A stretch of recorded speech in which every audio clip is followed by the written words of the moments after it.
અમેરિકનોને એક સમયે સવાલ થતો હતો કે દેશના રાજકારણીઓને ખરીદી શકાય છે કે કેમ, પરંતુ હવે તેમને એવું લાગે છે કે ડોનાલ્ડ ટ્રમ્પના શાસન હેઠળ દેશનું સૌથી શક્તિશાળી પદ ખરીદી શકાય છે તેવી માન્યતા લોકોમાં મજબૂત બની રહી છે.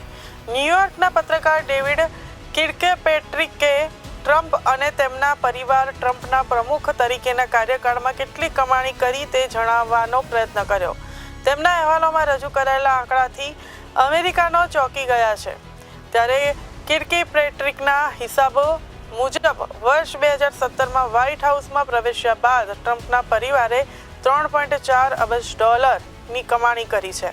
આ અહેવાલ મુજબ ટ્રમ્પે પરિવારના વિવિધ વ્યવસાયોમાંથી આ કમાણી કરી છે. જોકે મોટાભાગની કમાણી ટ્રમ્પના પ્રમુખ પદ વિના શક્ય ન હોત.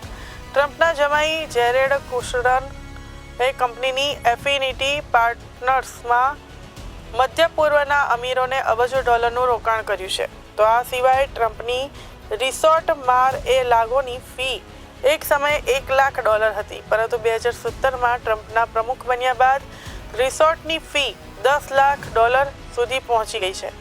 ત્યારે ટ્રમ્પના રાજકીય ઉદય સાથેના આ રિસોર્ટ $125 મિલિયન વ્યવસાયનો નફો કર્યો છે. ટ્રમ્પે પોતાના નામે ચાલતા ખાનગી ઓનલાઈન સ્ટોર મારફતે $2.8 કરોડ કમાણી કરી છે.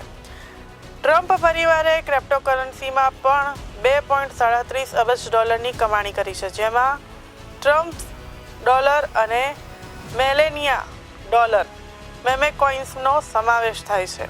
આ ઉપરાંત સાઉદી અરેબિયા, ઓમાન, દુબઈ અને કતારમાં રિયલ એસ્ટેટ અને ગોલ્ફ કોર્સના સોદાઓથી પણ નોંધપાત્ર આવક થઈ.